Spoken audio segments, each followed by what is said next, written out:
Hi everyone. So today we are in the tiny house again. It is our guest house and we are going to clean and put together a twin trundle bed that we bought to be able to host more guests. We're also going to include story time. It is going to address organizing and decluttering in life and loss because I have been a little bit tenderhearted. It's been 6 months since I lost my dad. And I'm going to share with you 3 life lessons that I learned at my very first job. And as usual, I'll have timestamps below. And this is the disarray that the tiny house is in at the moment. My husband just brought this stuff and laid it down. I need to wipe it down, oil it, and I don't want it on my clean bed, but it is what it is. I have folded up the rollaway bed. I think that my sister is going to take that. That's the topper that will go on the twin bed that used to be on the rollaway. And here is the trundle part. And it is going to go where the rollaway bed used to be in this section right here.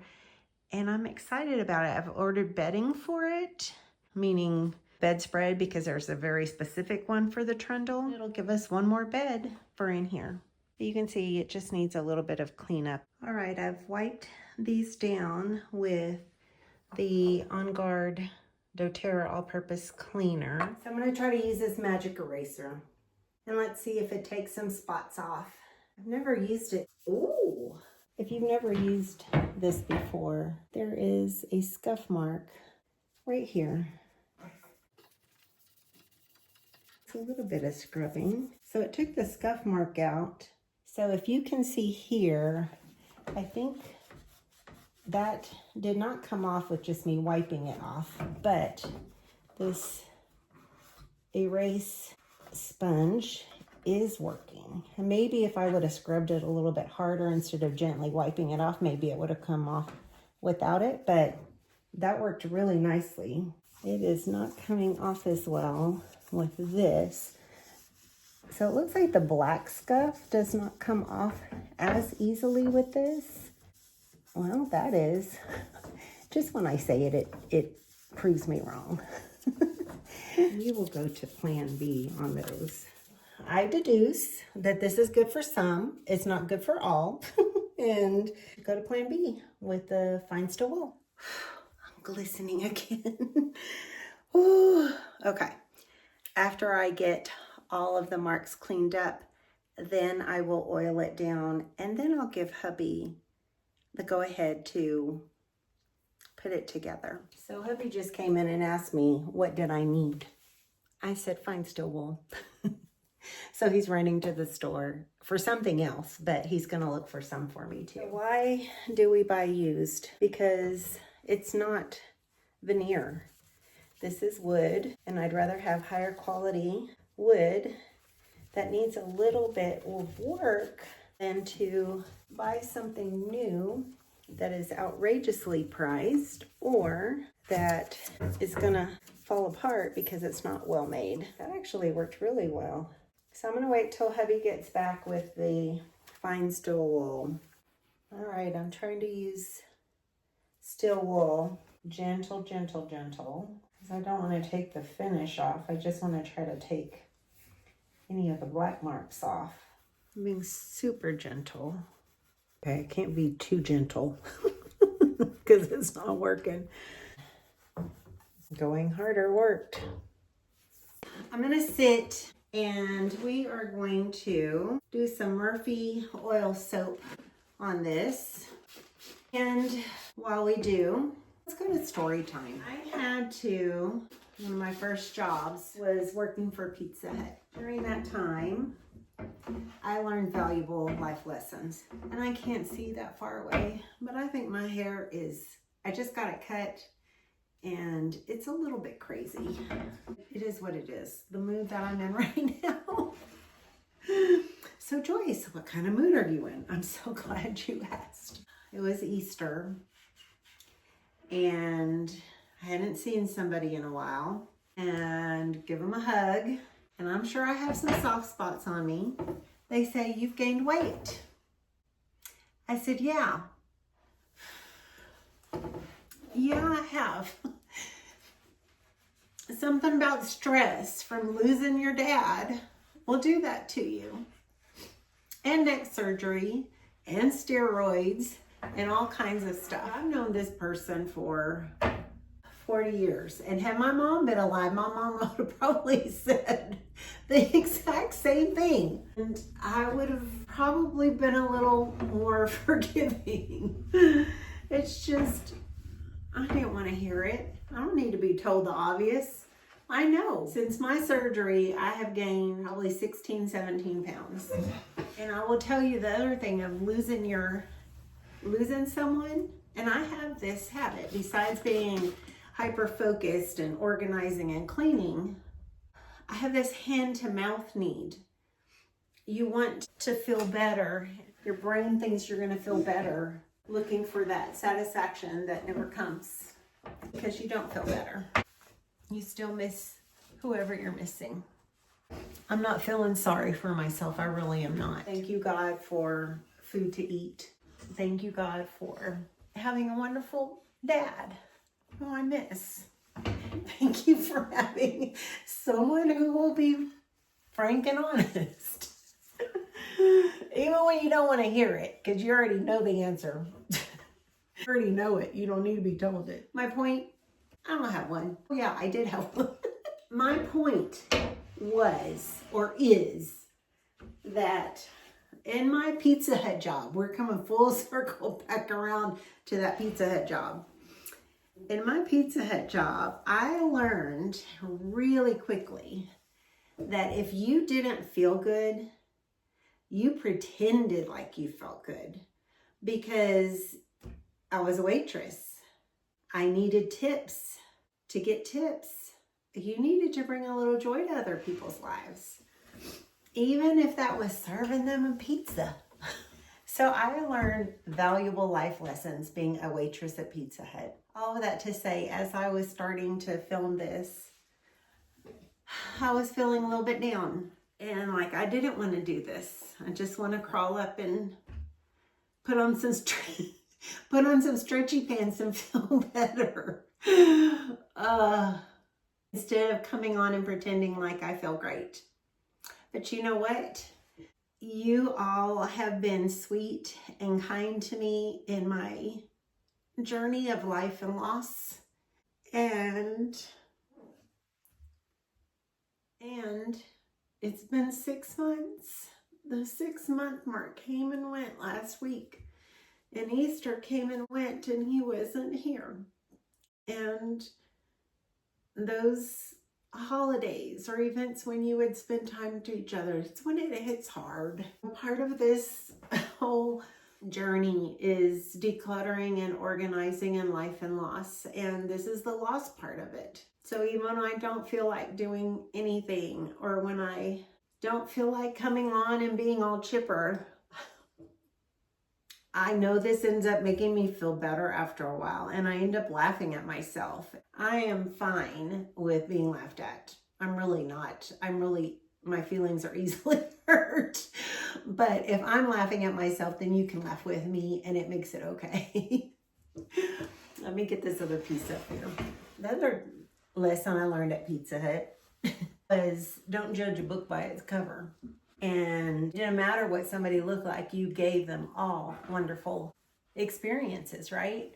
I remember towards the end of one of my nights, the restaurant was empty. And I still remember what booth they were at. They were in row B, all the way in the booth in the back. And it was 3 people who were filthy dirty. You can tell that they had worked hard all day long and evening long.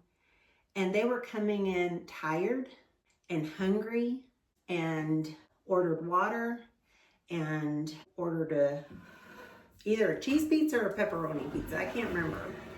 But I thought, these people are probably not going to be able to tip me, and that's okay. Because my goal was to kill them with kindness and to brighten their day. And some of that was instilled in me as being brought up a Christian. That was a life lesson I learned at the end of that night when they left. They were smiling, they were friendly. When they were not coming in that, they were just exhausted. There's no other way to describe them. But when they left, and I went to go bust their table, which means cleaning it off, I was so humbled because, and this is a happy story, so I don't know why I'm tearing up. I was so humbled because they had emptied out their pockets and the table was full of change. And that was an aha moment for me, that even when you think someone can't afford anything, that they emptied out their pockets of coins. And back then, this was in the 80s, you know, pizza and water might be $9, $10. And they had left me over $5 in change as a tip in a Pizza Hut. It reinforced that it doesn't matter. You shouldn't expect anything in return. Never expect something, but still give kindness. That alone will fill your heart. Their smiles leaving meant so much to me. Now the $5 helped because I was a poor, living at home, going to junior college, getting my basics out of the way. They blessed me with their hard-earned money.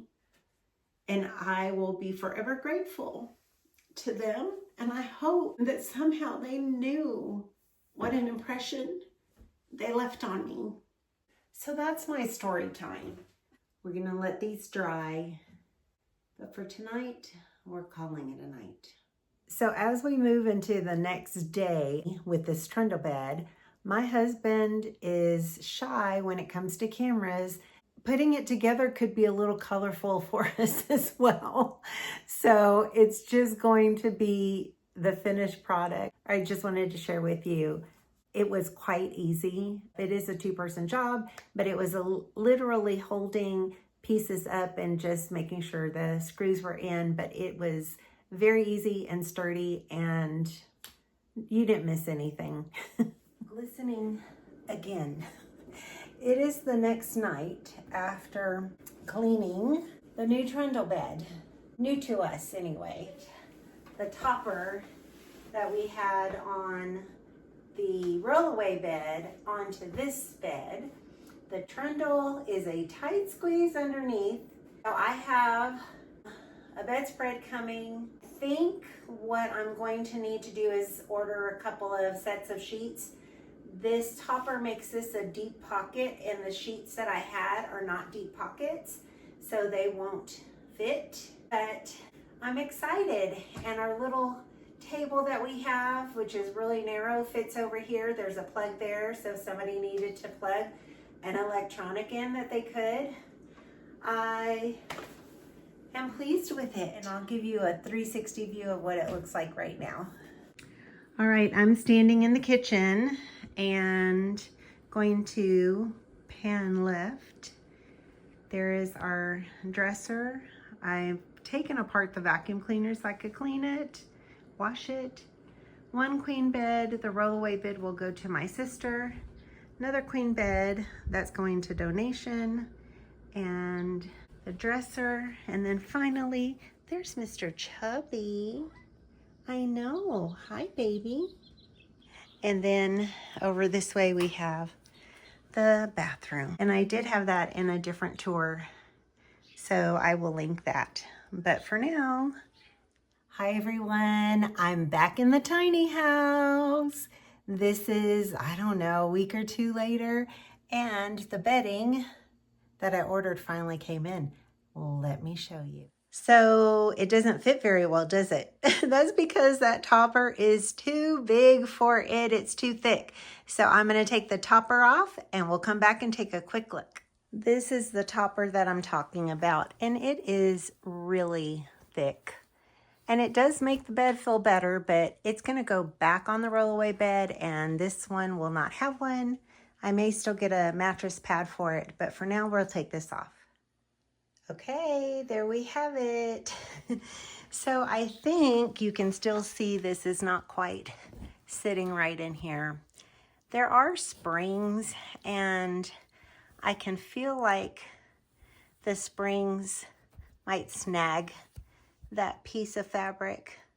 So when I have some help, we are going to pull this apart and we will secure that in place better, and also maybe put some cardboard down between the spring and the mattress just to give it a little snag protection. So that's the plan for now. So I think it looks pretty good in here. Still kind of matches the pattern without being so matchy-matchy. A little bit more lighter color. I like it. Tell me what y'all think. I could switch the pillows though too. Let me do that. And y'all tell me, do you like this option A? Or do you like the pillows like alternating, option B? Let me know in the comments below which one's your favorite. Ooh. That'll be a blooper. Good gracious. Thank you so much for watching. I'm going to close like my dad always closed his voicemail messages. Hi, it's your dad. Bye for now.